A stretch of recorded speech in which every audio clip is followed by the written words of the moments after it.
الحمد للہ وکفا وسلام علی عبادہ الذین اصطفیٰ اشہد ان لا الہ الا اللہ وحدہ لا شریک لہ واشہد ان محمدا عبدہ ورسولہ صلی اللہ علیہ وآلہ وسلم اللہم صلی علی محمد وعلی آل محمد کما صلیت علی ابراہیم وعلی آل ابراہیم انک حمید مجید اللہم بارک علی محمد وعلی آل محمد کما بارکت علی ابراہیم وعلی آل ابراہیم انک حمید مجید اما بعد فاعوذ باللہ السمیع العلیم من الشیطان الرجیم من حمدہ ونفخہ ونفثہ بسم اللہ الرحمن الرحیم وَإِذَا لَقُوا الَّذِينَ آمَنُوا قَالُوا آمَنَّا وَإِذَا خَلَا بَعْضُهُمْ إِلَى بَعْضٍ قَالُوا أَتُحَدِّثُونَهُمْ بِمَا فَتَحَ اللَّهُ عَلَيْكُمْ لِيُحَاجُّوكُمْ بِهِ عِنْدَ رَبِّكُمْ أَفَلَا تَعْقِلُونَ أَوَلَا يَعْلَمُونَ أَنَّ اللَّهَ يَعْلَمُ مَا يُسِرُّونَ وَمَا يُعْلِنُونَ وَمِنْهُمْ أُمِّيُّونَ لَا يَعْلَمُونَ الْكِتَابَ إِلَّا أَمَانِيَّ وَإِنْهُمْ إِلَّا يَظُنُّونَ اور جب وہ ملتے ہیں ان لوگوں سے جو اہل ایمان ہیں قالوا آمنا تو کہتے ہیں ہم مومن ہیں، ہم ایمان لائے ہیں۔ وَإِذَا خَلَا بَعْضُهُمْ إِلَى بَعْضٍ اور جب وہ تنہائی میں ہوتے ہیں ایک دوسرے کے ساتھ قالوا أَتُحَدِّثُونَهُمْ بِمَا فَتَحَ اللَّهُ عَلَيْكُمْ تو ایک دوسرے سے یہ کہتے ہیں کہ کیا تم وہ باتیں ان کو بتاتے ہو جو اللہ نے تمہارے اوپر کھول کر بیان کی ہیں لِيُحَاجُّوكُمْ بِهِ عِنْدَ رَبِّكُمْ اس لیے کہ یہ حجت بن جائے تمہارے خلاف تمہارے رب کے پاس۔ افلا تعقلون کیا تم میں ذرا بھی عقل نہیں ہے؟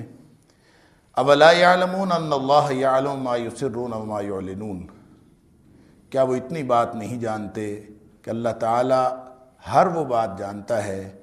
جو وہ چھپاتے ہیں اور جو وہ ظاہر کرتے ہیں۔ ان میں سے کچھ لوگ ایسے ہیں جو بالکل جاہل ہیں، لا يعلمون الکتاب الا امانیہ وہ کتاب کے بارے میں کوئی علم نہیں رکھتے،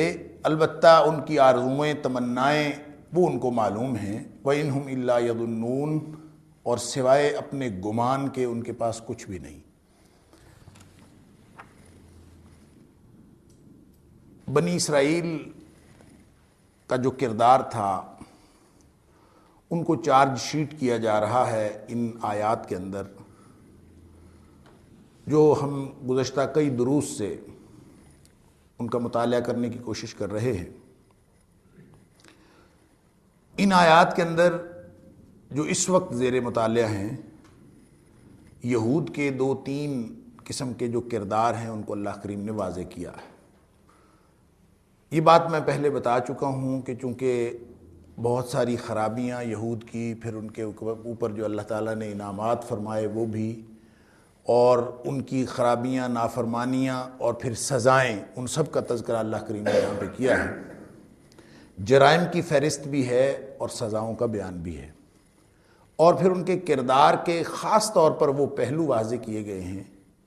جن کا تعلق ہماری ہدایت کے ساتھ ہے، یعنی امت محمدیہ، امت وسط، آخری امت جن کو اب قیادت سونپی جا رہی ہے، جن کی طرف سیادت شفٹ کی جا رہی ہے، ان کے کردار کے ساتھ اور ان کے مستقبل کے ساتھ جن چیزوں کا تعلق ہے اللہ کریم نے بہت وضاحت کے ساتھ ان کو یہاں پہ بیان فرمایا ہے۔ تو یہ آیت جس سے میں نے آج ابتدا کی ہے، یہ آیت ہم نے پچھلے درس کے آخر پہ بھی پڑھی تھی، اور میں نے اس لیے اس کو پڑھا ہے تاکہ اس کو ہم اگلی آیت کے ساتھ ملا لیں۔ اور اس میں ایک ایسے گروہ کا ذکر ہو رہا ہے، میں نے عرض کیا تھا کہ یہ بھی منافقین ہیں، تو منافقین اہل ایمان میں سے بھی تھے اور منافقین یہود میں سے بھی تھے، یا یوں کہہ لیجئے کہ یہ ان کا منافقانہ کردار تھا، اور اصل میں یہ وہ لوگ تھے جو تورات کے بھی علماء تھے اور پوری طرح سمجھتے تھے اور نبی کریم صلی اللہ علیہ وآلہ وسلم کو بھی پہچانتے تھے کہ یہ وہی ہیں جن کی بشارتیں اس سے پہلے دی جاتی رہی ہیں۔ حضرت موسیٰ علیہ السلام نے بھی بشارت دی اور حضرت عیسیٰ علیہ السلام نے بھی بشارت دی، بلکہ نبی پاک صلی اللہ علیہ وآلہ وسلم کے ایک بیان سے جو میں نے پچھلے درس میں بھی آپ کے سامنے رکھا تھا، یہ ظاہر ہوتا ہے کہ حضرت آدم علیہ السلام سے لے کر نبی کریم صلی اللہ علیہ وآلہ وسلم سے پہلے حضرت عیسیٰ علیہ السلام تک ہر نبی کریم صلی اللہ علیہ وسلم کی آمد کی بشارت دیتا رہا، حضرت آدم علیہ السلام سے لے کر۔ اس کی وجہ یہ ہے کہ آپ صلی اللہ علیہ وسلم نے فرمایا وَكَانَ آخِرُ مَنْ بَشَّرَ بِي، وہ شخص جس نے سب سے آخری میری بشارت دی تھی عیسیٰ ابن مریم، وہ عیسیٰ بن مریم ہیں علیہ السلام۔ تو اس کا مطلب یہ ہوا کہ سب سے آخری حضرت عیسیٰ علیہ السلام ہیں، تو اس سے پہلے بھی سلسلہ جاری رہا ہے اور تمام انبیاء اپنی اپنی امت کو خبر دیتے رہے ہیں کہ نبی کریم صلی اللہ علیہ وآلہ وسلم تشریف لانے والے ہیں۔ لیکن اب جب نبی پاک صلی اللہ علیہ وسلم تشریف لے آئے ہیں تو وہ لوگ جو خاص طور پر تورات کا علم بھی رکھتے تھے اور انہی صفات کی وجہ سے نبی کریم صلی اللہ علیہ وآلہ وسلم کو پہچانتے بھی تھے، انہوں نے یا تو ان آیات کو چھپا لیا اور یا پھر ان کو تبدیل کر دیا اور ان میں صفات ایسی ڈال دی، خود جان بوجھ کے اس کو تبدیل کیا، اس میں ایسا حلیہ بیان کیا، ایسی صفات بیان کی جو نبی اکرم صلی اللہ علیہ وآلہ وسلم کے حلیے کے مطابق نہیں تھی، تاکہ وہ لوگوں کے اوپر حجت قائم کر سکیں کہ یہ وہ نہیں ہے۔ لیکن پھر بھی چونکہ اب دیکھیں اوس اور خزرج تو مشرکین کے قبائل تھے، بنو نضیر، بنو قینقاع اور بنو قریظہ یہ تینوں یہود کے قبائل تھے، اور یہ ہمیشہ سے بتاتے آ رہے تھے اور یہ سال ہا سال سے اور دہائیوں اور صدیوں سے یہ بات چل رہی تھی کہ ایک نبی تشریف لانے والے ہیں، اور جو عام لوگ ہیں ان کو انہوں نے بتایا ہوا تھا کہ وہ جب نبی آئیں گے تو ان کے یہ حلیہ ہوگا، یہ صفات ہوں گی، لہٰذا سب لوگ پہچانتے تھے کہ یہ وہی۔ عام لوگ جب آتے اور اہل ایمان کے پاس بیٹھتے تو ان کا کردار یہ تھا کہ وہ ذکر کر دیتے، ظاہر باتیں سنی ہوئی تھیں تو وہ انہی کے تسلسل میں، یعنی جو گفتگو چل رہی تھی صدیوں سے، اسی تسلسل میں گفتگو کرتے، ہاں ہمیں یہ بتایا گیا ہے کہ یہ ایسا ہوگا اور نبی کی صفات ایسی ہیں اور نبی کی صفات ایسی ہیں، وہ ساری بات کر دیتے۔ لیکن جب وہ واپس جاتے تو ان کے علماء سے بات ہوتی، تو وہ علماء جو چھپائے بیٹھے تھے اور جو تحریف کیے بیٹھے تھے اور جو نبی کریم صلی اللہ علیہ وسلم کی صفات جو پہلے بتائی جاتی رہی تھیں صدیوں سے، بلکہ حضرت آدم علیہ السلام سے لے کر اب تک بتائی جاتی رہی تھیں، ان کو اب انہوں نے تحریف کر کے یہ چھپا کے تبدیل کر لیا تھا، اس لیے اب وہ ان لوگوں کو جن کو وہ پہلے خود بتاتے رہے تھے ان کو پھر یہ منع کرتے تھے کہ تم ایسی باتیں کیوں کرتے ہو جو قیامت کے دن تمہارے ہی خلاف حجت بن جائیں، لِيُحَاجُّوكُمْ بِهِ عِنْدَ رَبِّكُمْ، کہ یہ تم ان کے پاس جا کے بات کر لیتے ہو اور قیامت کے دن وہ یہی باتیں اللہ کے سامنے پیش کریں گے کہ دیکھیں انہوں نے تو ہمیں کہا تھا، اور یہ نبی کریم صلی اللہ علیہ وآلہ وسلم کی حقانیت کے بارے میں انہوں نے خود ہمیں بتایا تھا، تو یہ گویا تمہارے خلاف حجت اور دلیل قائم ہو جائے گی۔ یہ وہ ان کی تشویش ہے جو اللہ کریم نے یہاں پہ بیان فرمائی ہے۔ تو اس تشویش کو بیان فرمانے کے کئی پہلو ہیں، اور اس میں جو ہدایت کا سب سے بڑا پہلو ہے وہ یہ کہ چاہے جتنے مرضی بڑے علماء ہوں، جو لوگ کتمان حق کا کام کرتے ہیں اور تحریف کلام کا کام کرتے ہیں، ان کے علم کی نسبت سے ان کو نہیں پہچانا جاتا، اور علم وہ تو قرآن نے کہا کہ کمثل الحمار یحمل اسفارا، کہ جو کتابیں کسی گدھے کے اوپر لاد دی جائیں تو اس کا کیا فائدہ ہوگا کہ وہ گدھا عالم تو نہیں بن جاتا۔ لہٰذا اگر کوئی علم کسی شخص کے اندر یا کسی عالم کے اندر جو نام نہاد عالم ہے اس کے اندر اگر للہیت اور اللہ کا خوف پیدا نہیں کرتا تو اس علم کا کوئی فائدہ نہیں۔ اب ان کے علم کی حقیقت اصل میں بیان کی جا رہی ہے کہ اللہ کے ہاں جو دانائی ہے، اللہ کے ہاں جو علم ہے، وہ تو کردار کے ساتھ تعلق رکھتا ہے، خشیت الہی کے ساتھ تعلق رکھتا ہے، ظاہری اور باطنی صفائی کے ساتھ تعلق رکھتا ہے، اور ایمان جھوٹ تو ویسے ہی ایمان کے منافی ہے کہ نبی پاک صلی اللہ علیہ وسلم نے فرمایا کہ مومن جھوٹا ہو ہی نہیں سکتا۔ باقی کوئی شخص اپنی طبیعت کے مطابق غسیلہ ہو سکتا ہے، کوئی نرم مزاج ہو سکتا ہے، کوئی کنجوس ہو سکتا ہے، کوئی سخی ہو سکتا ہے، کوئی بزدل ہو سکتا ہے، کوئی دلیر ہو سکتا ہے، یہ انسان کی خوب اپنی اپنی خصوصیات ہیں۔ لیکن جھوٹا نہیں ہو سکتا، یعنی جھوٹا ہونا ایمان کے منافی ہے۔ لیکن یہ لوگ کہتے ہیں کہ ہم عالم ہیں، اور ان کے علم کی حقیقت یہ ہے کہ ان کی للہیت کے ساتھ ان کا کوئی دور کا واسطہ بھی نہیں، چھپ کے اپنے ہی پیروکاروں کو گویا اللہ کے خلاف دلیل بننے سے روک رہے ہیں۔ تو اس کا مطلب یہ ہے کہ ان کو اس بات پر ایمان ہی نہیں ہے کہ اللہ تعالیٰ تو ہر چیز جانتا ہے۔ ان کو یہ نہیں معلوم اولا یعلمون، یعنی کیسے عالم ہے یہ اولا یعلمون، وہ جو اتنا بڑا عالم اپنے آپ کو کہہ رہا ہے کہ تورات کا حافظ ہے، اور انجیل بھی اس کو یاد ہے، ہر چیز اس کو معلوم ہے، تالمود اس کی شروحات اس کو معلوم ہے، اور جتنے تاریخ کے اندر فتاویٰ تھے وہ سب اس کو عالم ہے، کتابوں کا حافظ ہے۔ لیکن حقیقت یہ ہے کہ جو کردار وہ پیش کر رہا ہے وہ یہ بتا رہا ہے کہ ایک چھوٹی سی حقیقت کو بھی وہ نہیں جانتا۔ اولا یعلمون ان اللہ یعلم ما یسرون وما یعلنون،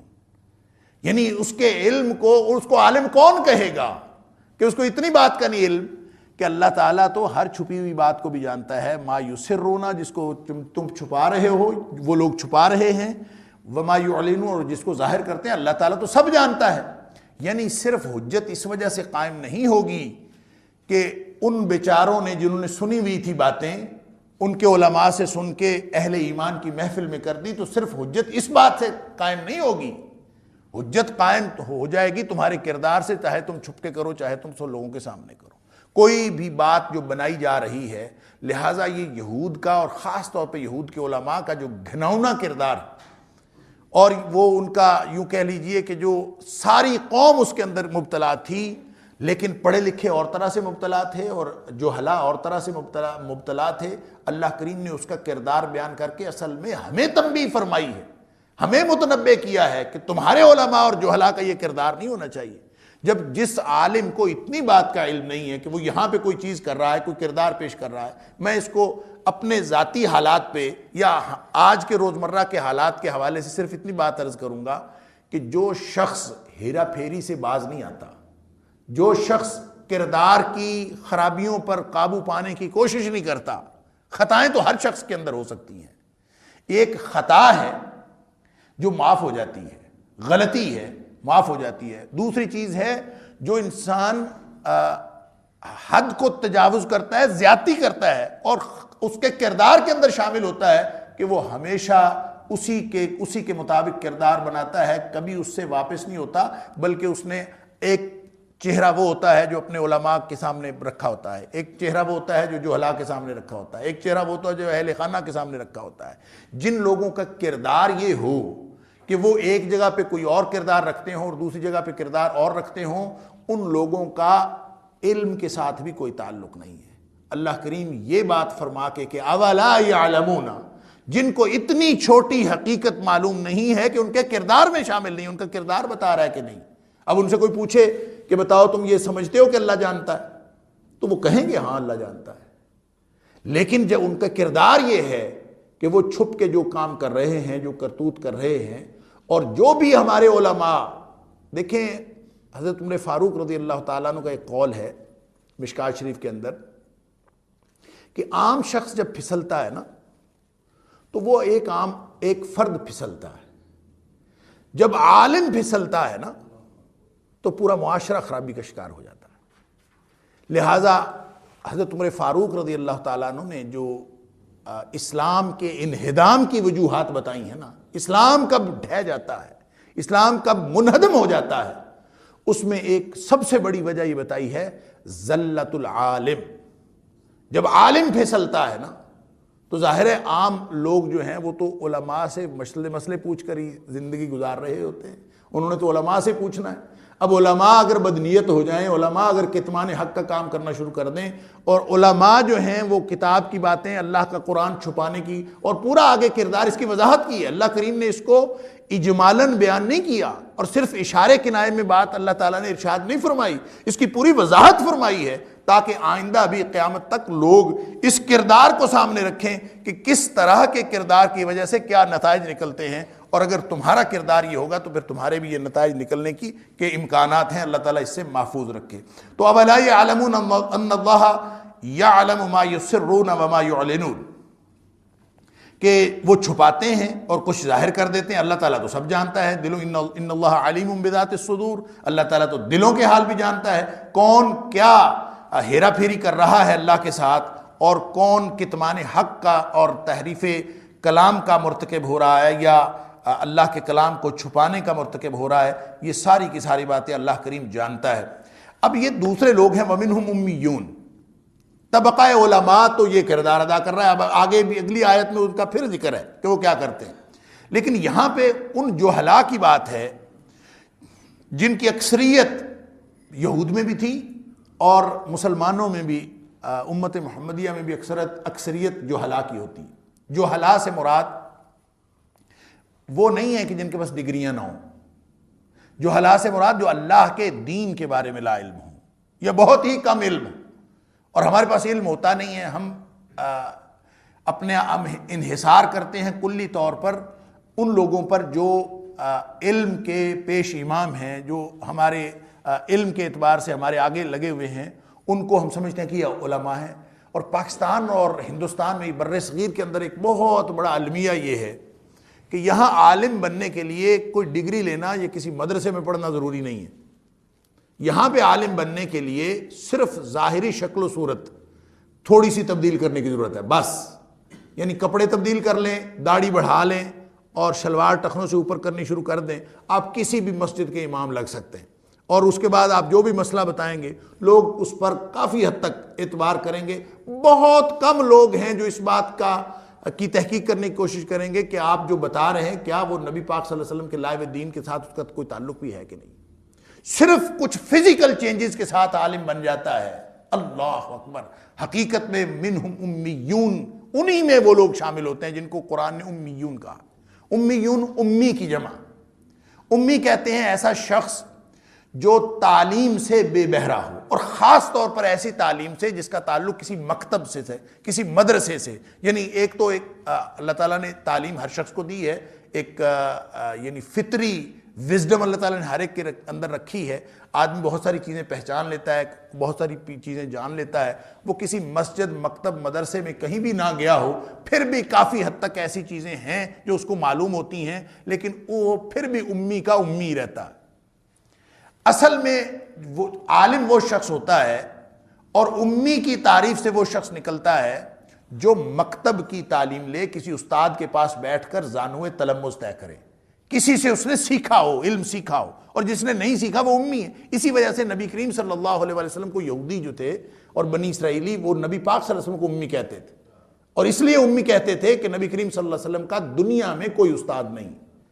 آپ نے کسی مکتب میں تعلیم حاصل نہیں کی، آپ نے کسی کے سامنے زانوِ تلمذ طے نہیں کیا، اس لیے وہ نبی کریم صلی اللہ علیہ وسلم کو امی کہتے تھے کہ یہ نبی امی ہے۔ اور نبی کریم صلی اللہ علیہ وسلم کا اعزاز یہ ہے کہ آپ نے دنیا میں مخلوقات میں کسی کے سامنے زانوِ تلمذ طے نہیں کیا، آپ کا سارا علم براہ راست اللہ تعالیٰ کی طرف سے حاصل کیا ہے اور اللہ تعالیٰ کی طرف سے عطا ہوا ہے،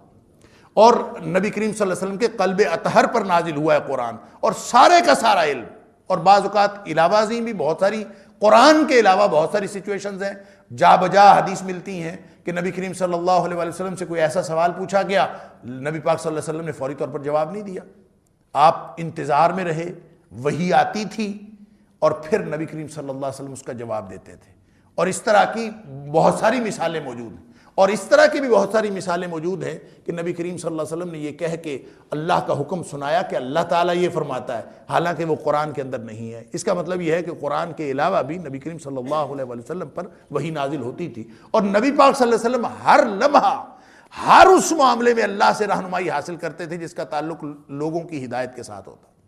اس لیے نبی پاک صلی اللہ علیہ وسلم نے فرمایا، یعنی وہ پیوند کاری کی بات ہوئی تو پیوند کاری میں جو نبی پاک صلی اللہ علیہ وسلم کا مشورہ تھا وہ ٹھیک عمل نہیں کیا، تو نبی کریم صلی اللہ علیہ وسلم نے فرما دیا انتم اعلم بامور دنیاکم، کہ میں تو آیا ہوں دین کی ہدایت دینے کے لیے،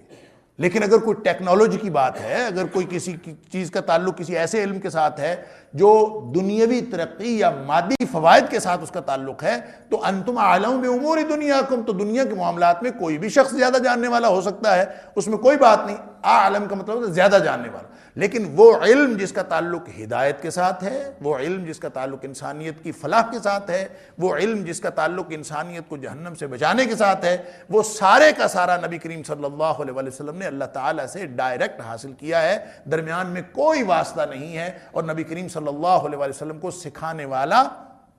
اللہ تعالیٰ خود ہے۔ جبریل امین کے ذریعے پیغام آتا تھا، نبی کریم صلی اللہ علیہ وسلم کو مل جاتا تھا، اور نبی پاک صلی اللہ علیہ وسلم اس سے آگے پہنچاتے تھے۔ اور جبریل کے بارے میں بھی اللہ تعالیٰ نے قرآن میں فرمایا نازل بہ الروح الامین، وہ ایک امانت دار فرشتہ ہے اور وہ اللہ کا مقرب فرشتہ ہے۔ ایسا کوئی امکان نہیں کہ راستے میں وہ کوئی گڑبڑ کرے اور کوئی چیز اپنی طرف سے ڈال دے، نہ یہ کسی فرشتے کو، نہ کسی نبی کو، کسی کو یہ اختیار نہیں کہ اپنی طرف سے ڈالے۔ یہ اللہ تعالیٰ نے نبی کریم صلی اللہ علیہ وسلم کو اتھارٹی دی ہو تو وہ ڈالتے ہیں، مگر نہ نہیں ڈالتے۔ یہ حقیقت ہے لفظ امی کی، کہ نبی اکرم صلی اللہ علیہ وسلم اس لیے امی ہیں کہ زانو تلمس طے نہیں کیا۔ اب منہم امیون، اب یہ ان لوگوں کی بات ہو رہی ہے جنہوں نے کسی مکتب میں علم حاصل نہیں کیا، کسی کے سامنے بیٹھ کے زانو تلمس طے نہیں کیا، کسی سے اللہ کا کلام نہیں سیکھا، کسی سے دین نہیں سیکھا، فتویٰ ان کے پاس بھی ہے۔ یعنی آپ کسی سے بھی پوچھ لیں، یہ دین ایک ایسا معاملہ ہے، اور دوسرا یہ جو ہیلتھ، یہ دو ایشوز ایسے ہیں کہ آپ جہاں کہیں بھی ہوں، دنیا کے کسی خطے میں ہوں، اور ان پڑھ سے ان پڑھ معاشرے کے اندر بیٹھے ہوئے ہوں، کسی شخص کو دور کا علم بھی نہ ہو، میڈیکل کالج کیا کہ کوئی شخص کسی حکیم کے پاس بھی کبھی نہ بیٹھا ہو، تو آپ جب کوئی بات کریں گے تو نسخہ بھی اس کے پاس ہوگا، فتویٰ بھی اس کے پاس ہوگا۔ اور یہ دونوں چیزیں اتنی خطرناک ہیں کہ جو نسخہ غلط ہوگا صحت کے بارے میں تو وہ انسان کی جو ہے وہ موت کا باعث بن سکتا ہے، اور روحانی اور دینی موت کا باعث بن سکتا ہے جو غلط فتویٰ ہوگا۔ لیکن ان دونوں چیزوں کے بارے میں ہم اتنے کیئرلیس ہیں، اور یہ قرآن کے بیان سے یہ سمجھ آتی ہے کہ یہی یہود کا کردار تھا۔ وہ جو امیون ہیں نا، جنہوں نے کہیں سے دین سیکھا نہیں، ڈگریاں بھلے لے کے پھرتے ہوں، پی ایچ ڈی ڈگریاں لی ہوئی ہوں، بڑے بڑی میڈیکل سائنس کے اندر اور ٹیکنالوجی کے اندر، سب کچھ ڈگریاں ہونے کے باوجود ہم پڑھے لکھے جاہل پیدا کر رہے ہیں، جن کو قرآن کہہ رہا ہے منہم امیون، اور ان کا پورا جو دائرہ کار ہوتا ہے دین کے بارے میں کیا ہوتا ہے کہ فرمایا کہ وہ صرف اور صرف اور کیا کرتے ہیں، لا یعلمون الکتاب، اب قرآن کا تو پتہ نہیں، نبی پاک صلی اللہ علیہ وسلم نے کیا فرمایا کچھ نہیں پتا۔ یہود کے بارے میں دیکھیں تو تورات کا علم ان کے پاس نہیں ہے، کچھ بھی نہیں جانتے، یا اگر عیسائی ہیں تو انجیل کو نہیں جانتے، بس عیسائیوں کے گھر پیدا ہو گئے، ان کے بڑوں نے کچھ باتیں بتا دی ہیں، اور وہ جو بڑوں نے باتیں بتا دی ہیں ان کو وہ تسلیم کرتے ہیں۔ لا یعلمون الکتاب، جانتے کچھ نہیں ہے، کہیں سے پڑھا ہو تو جانتے ہوں، تو پھر کیا کرتے ہیں، الا امانیہ وانہم الا یظنون، دو ہیں ان کے پاس طریقہ کار، یا دو سورسز ہیں ان کے پاس، سورسز آف نالج، اور جس کے اوپر وہ ساری ان کی زندگی، ان کا دائرہ کار، ان کے فتوے اور ان کی جو امیدیں اور تمنائیں اور مستقبل وابستہ ہے دینی اعتبار سے، وہ صرف دو چیزوں سے، ایک تو ہے امانیہ، خواہشات، آرزویں، تمنائیں، امنیہ کی جمع ہے امانیہ، امانی امنیت ان کی جمع۔ اس سے مراد ایسی خواہش ہوتی ہے، دیکھیں خواہشات تو ہر شخص رکھتا ہے نا، ہماری خواہش ہے، اللہ کا شکر ہے، ہم سب کی خواہش ہے کہ ہم جنت میں جائیں، اور یہ خواہش بہترین خواہش۔ اللہ تعالیٰ نے جہنم سے بچنا اور جنت حاصل کرنے کی خواہش رکھنا، یہ دو تمنائیں ایسی ہیں جو ایمان کا حصہ ہیں، یدعون ربہم خوفا وطمعا، یعنی یہ دونوں باتیں ہونی چاہیے کہ خوف اللہ کے عذابوں کا، کہیں میں پکڑا نہ جاؤں، اور امید اور لالچ اور تمنا اور آرزو جنت کی۔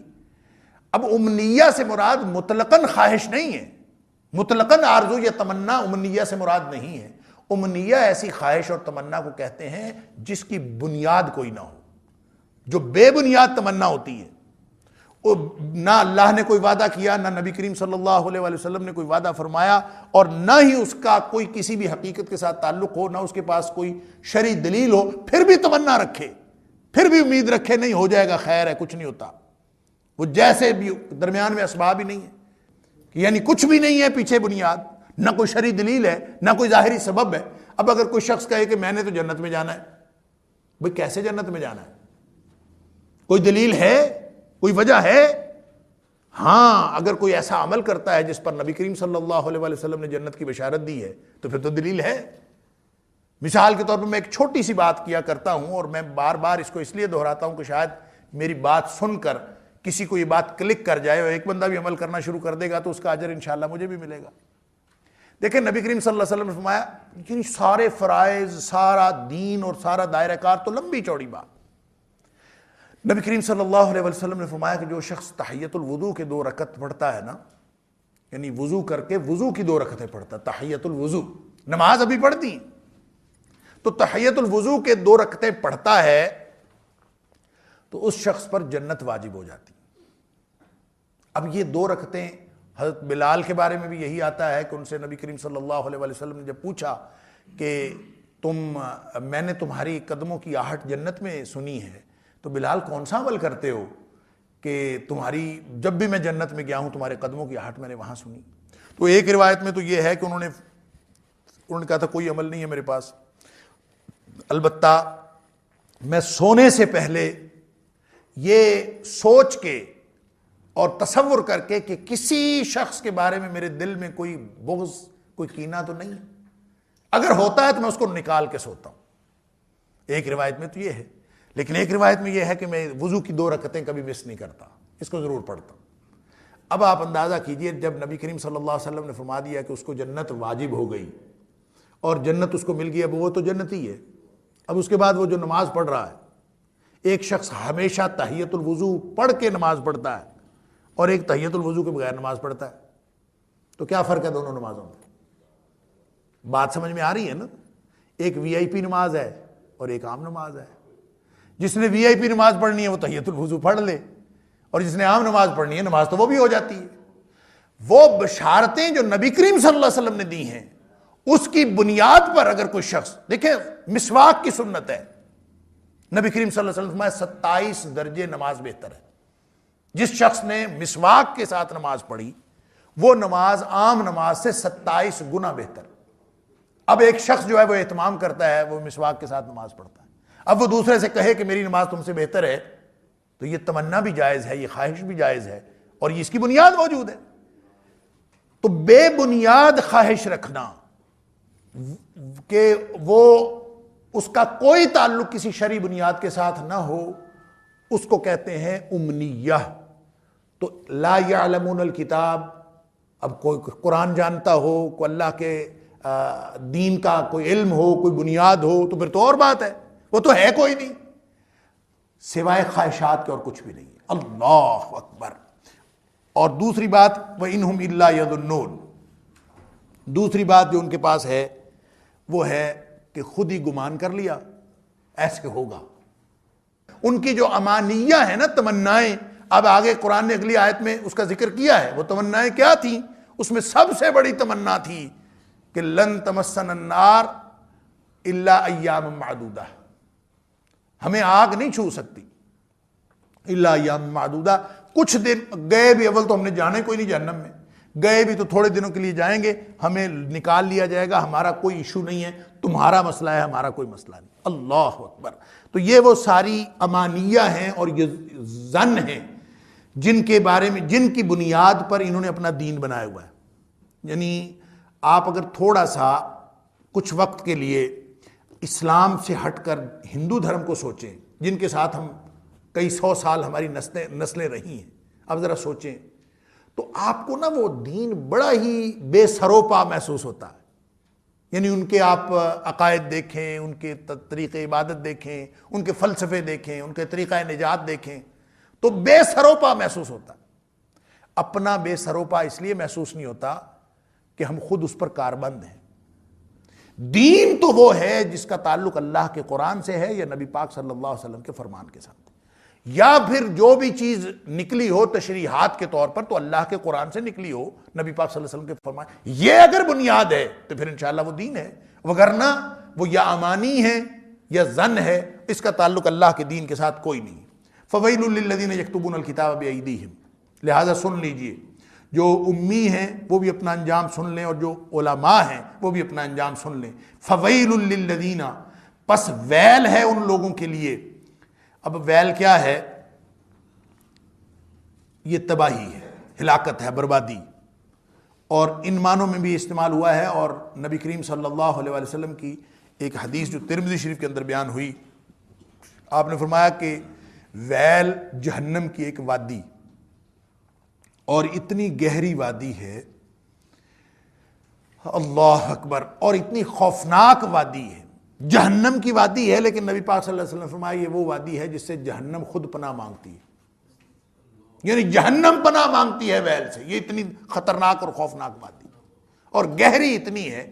کہ نبی کریم صلی اللہ علیہ وسلم نے فرمایا جب کافر کو اس میں پھینکا جائے گا تو 70 سال تک وہ نیچے ہی نیچے نیچے نیچے جاتا رہے گا اور اس کا اینڈ نہیں آئے گا۔ اللہ، 70 سال میں بھی وہ پہنچے گا نہیں، اتنی گہری ہے اور اتنی خوفناک ہے کہ جہنم خود اس سے پناہ مانگتی ہے۔ یہ ہے کن کے لیے؟ یہ جاہل جن کو علماء نے پیچھے لگایا ہوا ہے، وہ تو شاید بچ جائیں اپنی جہالت کی بنیاد پر، کیونکہ اللہ کا قانون، یہ جو دنیا کا قانون تو ہے نا، ignorance of law is no excuse, کہ جس کو قانون کا نہیں پتا یہ کیوں، کوئی ایکسکیوز نہیں، کوئی یہ نہیں کہہ سکتا مجھے پتا نہیں تھا، مجھے قانون کا نہیں پتا، بھی قانون کا پتا ہونا تمہاری ذمہ داری۔ لیکن اللہ نے یہ رحمت کی ہے کہ اللہ کے قانون میں اگر کسی کو علم نہیں ہے اور باوجود اس بات کے اگر اس نے جان بوجھ کے علم حاصل نہیں کیا پھر تو پکڑا جائے گا۔ اگر کسی وجہ سے اس تک علم نہیں پہنچا جس میں اس کا کوئی قصور نہیں ہے اس کا اپنا، اور اس تک علم نہیں پہنچا، اس کو معلوم نہیں ہے، تو اللہ تعالیٰ اس کو رعایت دیتا ہے۔ جو شخص باوجود علم کا ذریعہ ہونے کے علم حاصل نہیں کرتا تو وہ تو پکڑا جائے گا، لا یکلف اللہ نفسا الا وسعها، اور جس نے حاصل کرنے کی کوشش کی اس کو حاصل نہیں ہوا تو اس کے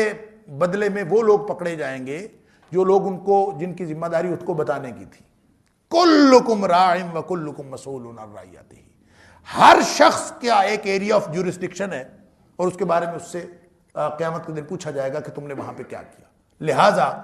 وہ جو جہلا ہیں ان کے تو بچنے کی کوئی سبیل ہو سکتی ہے اگر واقعتاً انہوں نے اپنی کوشش کی تھی اور ان کو علم نہیں حاصل ہوا تھا، لیکن جو علماء ہیں ان کے لیے اسی لیے فرمایا، یہ نہیں فرمایا جہنم ہے ان کے لیے، فرمایا فویل، ان کے لیے تو ویل ہے۔ یہ مطلقاً ہلاکت و بربادی ہے دنیا آخرت کی، یا پھر اس سے مراد جہنم کی وہ وادی ہے، یہ علماء کے لیے اللہ تعالیٰ نے رکھی ہے۔ للذین، یہ ان کے لیے ہے، یکتبون الکتاب بایدیہم، اللہ اکبر اللہ اکبر۔ اب جہلا کو تو بیچاروں کو پتہ نہیں قرآن کیا کہتا ہے، قرآن میں کیا ہے کیا نہیں،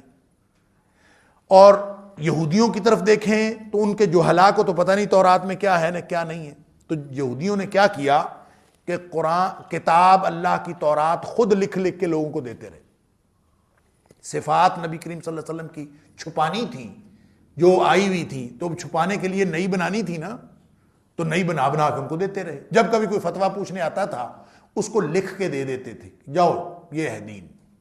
اچھا، وہ سمجھتا تھا یہ تورات ہے، حالانکہ وہ تورات نہیں ہوتی تھی، اور اس لیے وہ اپنی طرف سے بنا کے اپنا فائدہ لینے کے لیے یا وقتی طور پر کوئی ایسا، وہ اس کے بدلے میں ان کو کوئی دنیاوی فائدہ دیتے تھے، یعنی وہ صرف اس دنیاوی فائدے کے لیے جس کو جس طرح کا فتویٰ چاہیے تھا اس کو لکھ کے دے دیتے تھے، اور وہ اپنی طرف سے بِأَيْدِيهِمْ، اپنی طرف سے اپنے ہاتھوں سے لکھتے، ثم یقولون ھذا من عند اللہ۔ وہ جاہل بیچارے کو تو پتہ نہیں، اس کو لکھ کے دیتے، کہتے اللہ کا یہی حکم ہے جاؤ۔ اب اس نے نہیں دیکھنا، اس کو تورات کا پتہ ہو تو وہ دیکھے کہ تورات میں ہے کہ نہیں ہے، لہٰذا وہ سمجھ جاتا تھا کہ یہی اللہ کا حکم ہے اور جو اس نے کہا ہے بس ٹھیک ہے۔ اور یہی کام فتویٰ دینے کے بعد، اور یہ کہا جائے آج بھی، اگر فتویٰ دینے کے بعد یہ کہا جائے کہ یہ اللہ کا حکم ہے اور وہ اللہ کا حکم نہ ہو تو پھر اس کے لیے بھی یہی ویل ہے۔ فویل للذین یکتبون الکتاب بایدیہم، اپنے ہاتھوں سے لکھتے ہیں، ثم یقولون ھذا من عند اللہ، لوگوں کو معلوم نہیں ہے، کہتے ہیں کہ یہ اللہ۔ ہم جا کے مولویوں سے فتویٰ پوچھتے ہیں، میں پہلے بھی عرض کر چکا ہوں، امام مالک سے رحمۃ اللہ علیہ سے کسی نے فتویٰ پوچھا تھا کسی کام کے بارے میں، یہ کیسے کرنا چاہیے؟ امام مالک اس کو کہتے ہیں اپنا فتویٰ اپنا سوال بدلو۔ اچھا، وہ حیران ہوا سوال کیسے بدلو؟ پھر اس نے سوال پوچھا، جی میں پوچھ رہا ہوں فلاں کام کیسے کرنا چاہیے؟ امام مالک کہتے ہیں سوال بدلو، تمہارا سوال غلط ہے۔ حیران ہو گیا وہ، بھئی آپ بتا دیں کیا غلطی میرے سوال میں؟ امام مالک نے فرمایا یہ سوال پوچھو کہ اس کام کے بارے میں نبی پاک صلی اللہ علیہ وسلم کا کیا حکم ہے؟ تم میری رائے پوچھ رہے ہو، تو میں کون ہوتا ہوں اپنی رائے دینے والا؟ تم میرے سے یہ سوال پوچھو کہ نبی پاک صلی اللہ علیہ وسلم نے اس بارے میں کیا حکم دیا، اور جو نبی پاک صلی اللہ علیہ وسلم کا حکم ہوگا وہ دین ہوگا۔ تو مجھے اگر علم ہے کہ نبی پاک صلی اللہ علیہ وسلم کا کیا حکم ہے تو میں تمہیں بتا دوں گا، اور اگر میرے علم میں نہیں ہے تب بھی میں تمہیں بتا دوں گا۔ دیکھیں یہ تو سٹیپس ہیں نا، اور ہر چیز کا ہر شخص کو ہر وقت علم ہونا ضروری بھی نہیں ہے۔ جتنا علم ہے اس علم کا مکلف ہے ہر شخص، اور جس کا علم نہیں ہے اس کے لیے مکلف ہے فَاسْأَلُوا أَهْلَ الذِّكْرِ إِن كُنتُمْ لَا تَعْلَمُونَ۔ اگر نہیں معلوم تو ان سے پوچھو جا کے جن کو معلوم ہے، اور اگر معلوم ہو جائے تو پھر اس کے اوپر عمل کرنا ہے۔ لہٰذا جب ہم جا کے مولوی سے فتویٰ پوچھتے ہیں اور مولوی فتویٰ بتا دیتا ہے، ہم سمجھتے ہیں یہ اللہ کی طرف سے ہے، یہ ہے اللہ کا حکم، اور حالانکہ وہ اللہ کا حکم نہیں ہوتا، وہ اس نے اپنی مرضی سے اپنی طرف سے بنا کے دیا ہوتا ہے۔ اور جو علماء ایسا کردار ادا کر رہے ہیں، اور کردار کیوں ادا کرتے ہیں؟ لِيَشْتَرُوا بِهِ ثَمَنًا قَلِيلًا۔ مسئلہ اصل میں روکڑے کا ہے۔ اس آیت سے جلال الدین سیوطی رحمۃ اللہ علیہ کی جو تفسیر ہے الدر المنثور، اس میں انہوں نے لکھا ہے کہ قرآن پاک لیشتروا بہ ثمنا قلیلا، چونکہ اللہ تعالیٰ نے بہت بڑی وعید بیان کی ہے نا یعنی کتاب کو بیچنے کی، کہ آیتیں کتاب کی وہ خود سے بنا کے لکھ کے بیچ دینا، تو اس سے انہوں نے اور کچھ آثار بھی نقل کیے ہیں، اور اس سے انہوں نے یہ مسئلہ نکالا ہے، یہ فتویٰ دیا ہے کہ قرآن پاک یعنی مصحف، قرآن پاک کی جو بیع ہے اس کو بیچنا، اس کی تجارت یہ منع ہے، اور یہ مکروہ، یعنی قرآن نہیں بیچا جا سکتا۔ قرآن آپ نے شائع کیا ہے تو آپ قرآن بیچ نہیں سکتے، اور اگر آپ بیچتے ہیں تو یہ مکروہ ہے۔ لیشتروا بہ ثمنا قلیلا، تھوڑی سی قیمت وصول کرتے ہیں قرآن دے کر۔ تو اس پر پھر بہت سارے لوگوں نے غور و خوض کیا، اور امام شوکانی نے فتح القدیر کے اندر دیگر بہت سارے آثار نقل کیے ہیں، اور انہوں نے ایک تو اس کو مصحف کو بیچنا ان معنوں میں نہیں ہے جن معنوں میں اللہ تعالیٰ نے وعید بیان فرمائی۔ وہ تو آیات کا مفہوم بیچتے تھے نا، آیات کا مفہوم اپنی مرضی کا نکال کے اپنی مرضی کا فتویٰ دے کے پھر بیچتے تھے، اس کو کہا گیا ہے کہ یہ بہت بڑی وعید ہے۔ رہ گیا مصحف یہ دینا، تو یہ تو کاغذ کی قیمت ہے، آیات کی قیمت نہیں ہے۔ جتنی کاغذ کی قیمت ہوگی، جتنا وہ جلد کی قیمت ہوگی، جس طرح کی اس کا سائز ہوگا، جتنے اس کے اوپر اخراجات ہو گئے، تو اس کو اصل میں بیچا جاتا ہے۔ اس لیے اس لا باس بہ، امام شوکانی لکھتے ہیں اس میں کوئی حرج نہیں ہے کہ کوئی شخص جو محنت کرتا ہے اور قرآن کی جو اشاعت کے لیے کام کر رہا ہے، اور اس میں صرف اپنا وہ محنت مزدوری لیتا ہے، اور اس میں جو اس کے اخراجات ہیں اس کے عوض اس کو بیچ دیتا ہے، تو کوئی حرج نہیں اس میں، اس لیے کہ اس نے جو محنت کی ہے اور جو چیز اس نے سرمایہ لگایا ہے وہ قرآن کی آیات کا مفہوم نہیں بیچ رہا۔ لہٰذا یہ جلال الدین سیوطی رحمۃ اللہ علیہ نے جو فتویٰ دیا ہے اس کو انہوں نے یعنی رول آؤٹ کیا ہے کہ مصحف کی بیع مکروہ نہیں ہے، بلکہ یہ بیچا جا سکتا ہے لا باس بہ۔ اب بات تو ہو گئی تھی کہ وہ ان کے لیے تباہی ہے اور بربادی ہے اور بات ختم، لیکن یہ اللہ کریم کا کلام ہے، اور اللہ کریم جس نے اپنے نبی صلی اللہ علیہ وسلم کو جوامع الکلم عطا فرمایا، جامع کلام عطا فرمایا، خود اللہ کا کلام کتنا جامع ہے، لیکن پھر بات دہرائی جا رہی، فَوَيْلٌ لَّهُم مِّمَّا كَتَبَتْ أَيْدِيهِمْ وَوَيْلٌ لَّهُم مِّمَّا يَكْسِبُونَ۔ ہلاکت و بربادی، پھر جہنم کی وادی، پھر اتنی خوفناک وادی، اور اس کے باوجود یہ خبر دہرائی جا رہی ہے۔ اس سے سمجھ آتی ہے کہ یہ کتنا گھناؤنا جرم ہے، اور انسانیت کو دیکھیں نا، ایک عالم پھسلتا ہے پورا معاشرہ پھسلتا ہے، اور عالم کا جو کردار ہے وہ صحیح ہونا، دیکھیں نا، اگر کوئی عام شخص جو ہے وہ جو بھی غلطی کرے گا، دین پر حرف نہیں آتا۔ دین پر حرف اس وقت آتا ہے جب مولوی کچھ کرتا ہے، وہ کہتے ہیں مولوی ہے، تو وہ مولوی کو گالی نہیں دیتا، وہ مولوی کے دین کو گالی دیتا ہے، جو جس طبقے کو ریپریزنٹ کر رہا ہوتا ہے، چونکہ یہ اللہ کے دین کا معاملہ ہے، اور کسی ایک شخص کے کردار سے اگر اللہ کے دین پر حرف آ رہا ہو اور وہ اپنے کردار کو پھر بھی ٹھیک کرنے کی کوشش نہ کرے، تو یہ سب سے گھناؤنا، دنیا کا، کائنات کا سب سے گھناؤنا جرم یہ ہے۔ فَوَيْلٌ لَهُم مِّمَّا كَتَبَتْ أَيْدِيهِمْ، وہ پہلے آ گیا فَوَيْلٌ لِّلَّذِينَ يَكْتُبُونَ الْكِتَابَ بِأَيْدِيهِمْ ثُمَّ يَقُولُونَ هَٰذَا مِنْ عِندِ اللَّهِ لِيَشْتَرُوا بِهِ ثَمَنًا قَلِيلًا، چند ٹکوں کے عوض، یہ پورا سسٹم بنا ہوا ہے، ویسٹڈ انٹرسٹ۔ اسی نے آگے سورۃ المائدہ کے اندر بھی اس کی بڑی تفصیل ہے، یہودیوں کے اندر بھی یہی بیماری آئی تھی، اور یہی بیماری اللہ تعالیٰ معاف فرمائے، اللہ تعالیٰ معاف فرمائے، امت مسلمہ کے اندر آئی۔ ویسٹڈ انٹرسٹ، فتوے بکتے ہیں، قرآن کا مفہوم بکتا ہے، اور پھر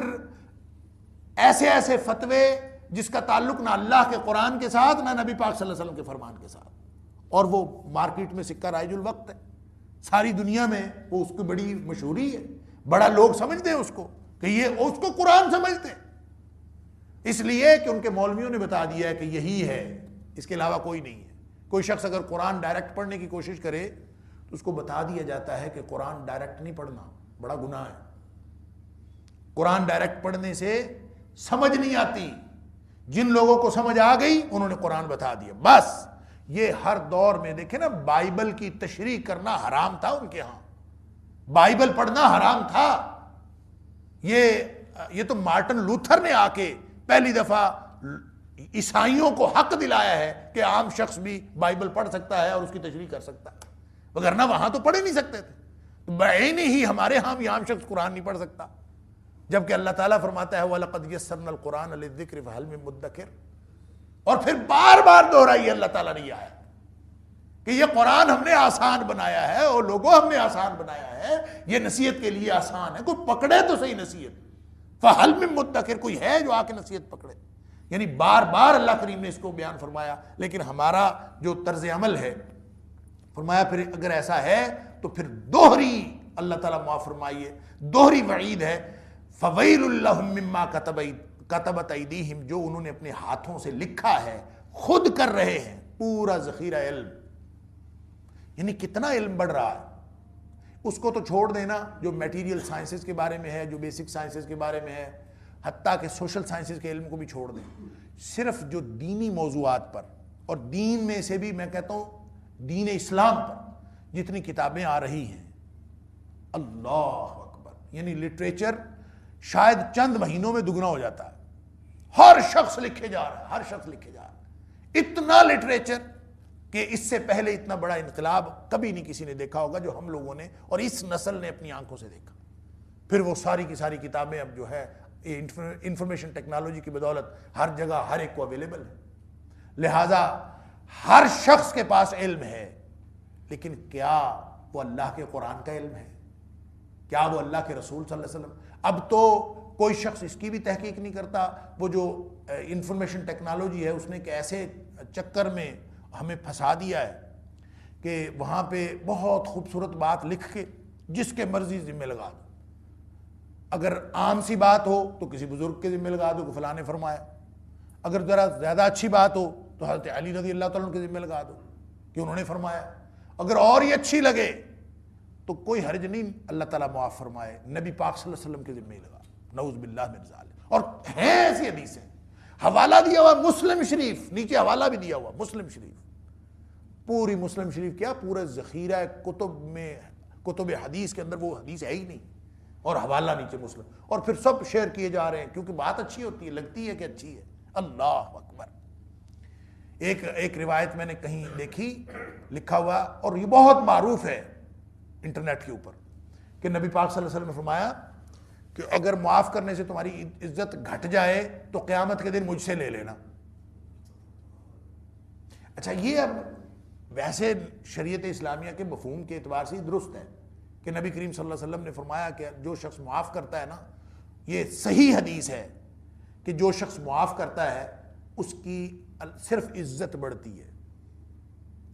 ما زاد اللہ عبدا بعفو الا عزا، نبی کریم صلی اللہ علیہ وسلم نے فرمایا کہ معاف کرنے سے ایک ہی چیز اللہ تعالیٰ اضافہ کرتا ہے، اور وہ جس چیز میں اللہ تعالیٰ اضافہ کرتا ہے وہ عزت ہے۔ ہم کہتے ہیں ناک نہیں رہتی معاف کرنے سے، بدلہ نہ لیں گے، تو نبی پاک صلی اللہ علیہ وسلم فرماتے ہیں کہ عزت جاتی کہیں نہیں۔ یہ مفہوم کے اعتبار سے تو ٹھیک ہے، لیکن ایسی کوئی حدیث کہ کسی کی عزت کم ہو جائے تو وہ قیامت کے دن مجھ سے لے لے، اور مجھ سے مطالبہ کر لے، ایسی کوئی حدیث کہیں پہ موجود نہیں، لیکن یہ انٹرنیٹ پہ موجود ہے۔ تو کہنے کی بات یہ ہے کہ یہ وہ سارا لٹریچر ہے جس کا تعلق دین کے ساتھ جوڑا جا رہا ہے، لیکن اللہ کے قرآن اور نبی پاک صلی اللہ علیہ وسلم کے فرمان کے ساتھ کوئی تعلق نہیں۔ تو اللہ کا قرآن اپنے ہاتھ سے بنانا کتنا بڑا جرم ہوگا کہ صرف حدیث کہہ دی جائے نا جو حدیث نہیں ہے، اور کہہ دیا جائے کہ یہ حدیث ہے۔ تو نبی کریم صلی اللہ علیہ وسلم فرمایا فَلْيَتَبَوَّأْ مَقْعَدَهُ مِنَ النَّارِ، جس نے ایسی بات میری طرف منسوب کی، من کذب علی متعمدن، ہے ہی کوئی نہیں، جھوٹ بنا کے میری طرف منسوب کیا، تو فرمایا فَلْيَتَبَوَّأْ مَقْعَدَهُ مِنَ النَّارِ، وہ اپنا ٹھکانہ جہنم میں بنا لے، اس کا ٹھکانہ اور کہیں نہیں۔ اگر قرآن اپنی جگہ سے اپنی طرف سے بنایا تو قرآن وعید سنا رہا ہے کہ اللہ کی کتاب، چاہے یہودیوں نے تورات میں تحریف کی اور تورات میں سے مفاہیم اخذ کر کے اپنی مرضی سے تالمود نام کی ایک تشریح اور تشریحی لٹریچر کے نام پر اتنا بڑا لٹریچر ان کو تورات میں شامل کر دیا۔ آج کا اگر آپ بائبل دیکھیں نا، اس میں جو عہد نامہ عتیق ہے، عہد نامہ قدیم جس کو آپ کہتے ہیں، وہ خمسہ موسوی اور اس کے ساتھ تالمود ہے، یعنی اس میں 39 کتابیں ہیں۔ اگر آج کی بائبل اگر آپ پکڑ کے دیکھیں تو بائبل میں عہد نامہ قدیم جو ہے وہ تورات، اور عہد نامہ جدید جو ہے وہ اناجیل ہے، اور عہد نامہ جدید عیسائیوں کا ہے، یوں سمجھ لیجئے، اور عہد نامہ قدیم یہودیوں کا ہے۔ عہد نامہ قدیم میں بھی 39 کتابیں ہیں، اور 39 کتابوں میں سے صرف 5 کتابیں ہیں جن کو خمسہ موسوی کہا جاتا ہے اور جو تورات ہے، اور باقی 34 کیا ہیں؟ باقی 34 کی 34 یہ ہیں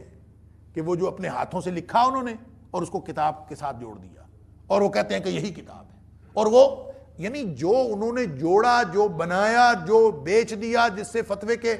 پیسے کھا گئے اور اس سے فائدہ اٹھا لیا اور وہ تاریخ میں گم ہو گئے، وہ الگ ہیں۔ یہ تو وہ ہیں جو تاریخ کا حصہ ہے، جنہوں نے خود کتاب کے ساتھ جوڑا ہوا ہے،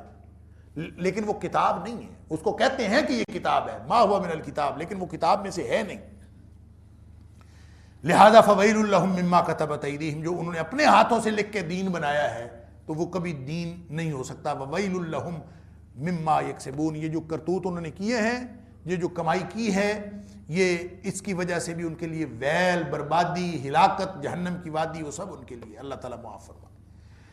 اب جو پیچھے ذکر آیا تھا امانیہ کا، یہاں پہ وہ دوبارہ آ رہا ہے، وقالوا لن تمسنا النار الا ایاما معدودہ۔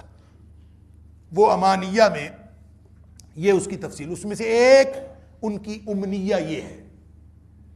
کہ ہمیں تو آگ نے چھونا ہی کوئی نہیں۔ اب اندازہ فرمائیے ان کے علماء کا کردار اللہ کریم نے بیان فرما دیا، ان کے جہلاء کا کردار اللہ کریم نے بیان فرما دیا۔ اب مسئلہ یہ ہے کہ علماء کا کردار ہو یا جہلاء کا کردار ہو یا ان کے منافقین کا کردار ہو، ان میں سے کسی بھی طبقے کا کردار ہو، اس میں سے کوئی بھی بات وہ قابل تقلید اور قابل اتباع ہے؟ ظاہر نہیں ہے۔ تو حضرت ابن عباس رضی اللہ تعالیٰ عنہ یہی فرمایا کرتے تھے، ان کا ایک قول ہے، اور وہ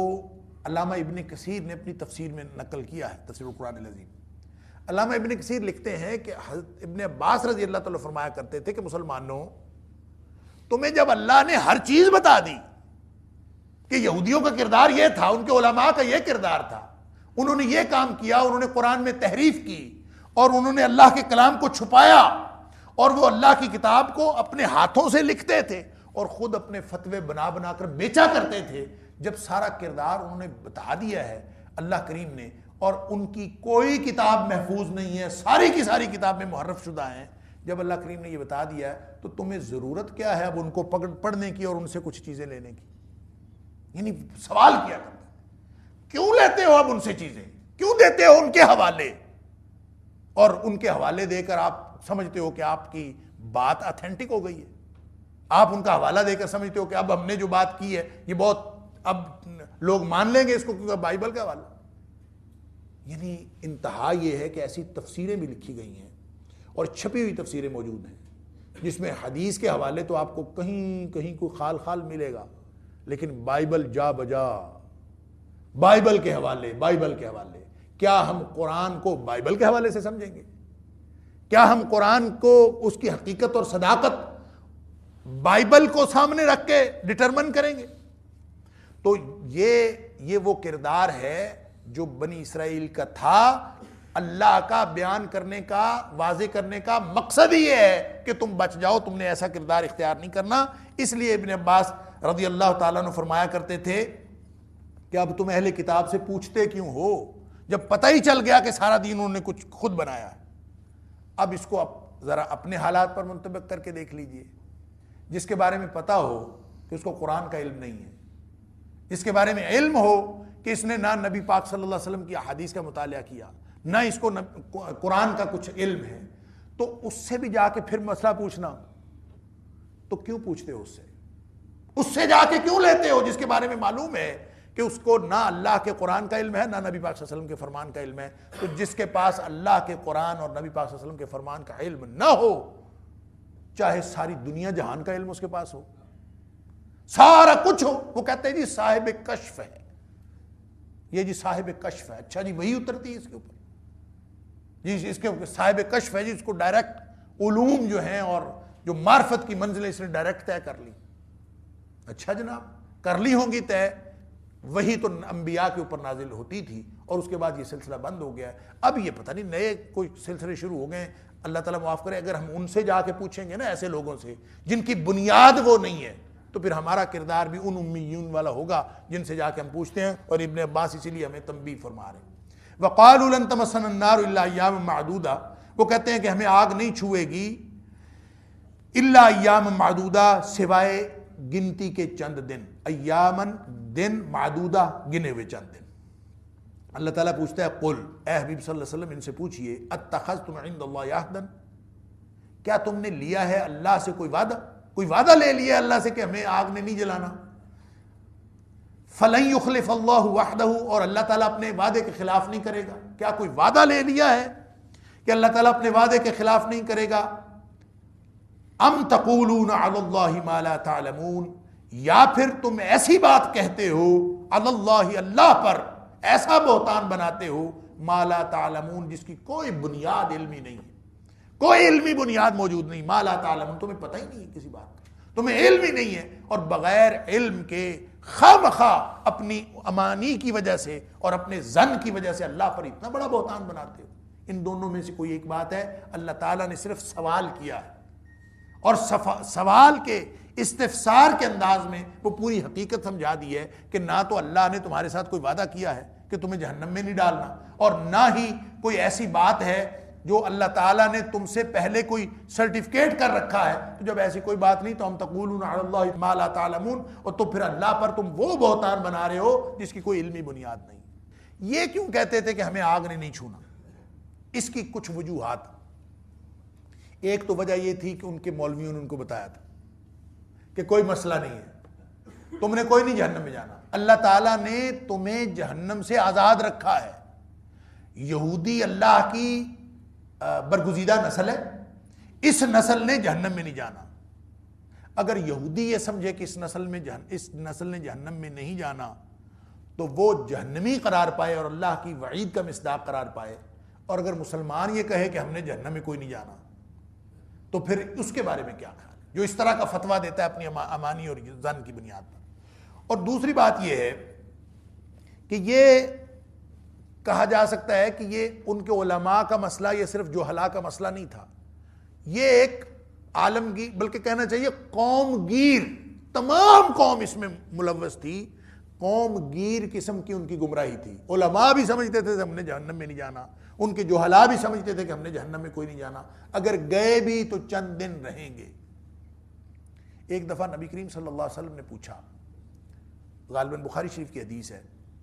اور بھی کتابوں کے اندر موجود ہے، خیبر کے یہودی جب ان کے ساتھ نبی پاک صلی اللہ علیہ وسلم کا انٹریکشن ہوا تو آپ نے ان سے پوچھا، یہودیوں سے، کہ بتاؤ کہ تم یہ کیوں کہتے ہو کہ ہم نے جہنم میں نہیں جانا؟ تم کہتے ہو کہ ہم نے جہنم میں نہیں جانا؟ ہاں کہتے جی، ہم کہتے ہیں کہ ہم نے جہنم میں کوئی نہیں جانا۔ تو نبی کریم صلی اللہ علیہ وسلم نے پوچھا یہ کیوں کہتے ہو؟ انہوں نے کہا جی نکون فیہا یسیرا، ہم جائیں گے، اگر گئے بھی نا تھوڑی دنوں کے لیے جائیں گے، ذرا سی دیر کے لیے. ثم تخلفون فیہا، پھر ہماری جگہ تمہیں جہنم میں ڈالا جائے گا. یعنی نبی کریم صلی اللہ علیہ وسلم کو کہہ رہے ہیں کہ ہم بنی اسرائیل اللہ کی چہیتی قوم ہیں،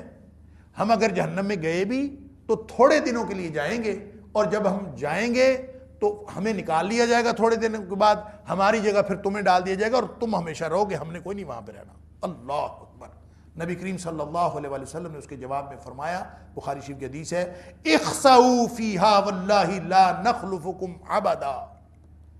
بکواس کرتے ہو اور جھوٹ بولتے ہو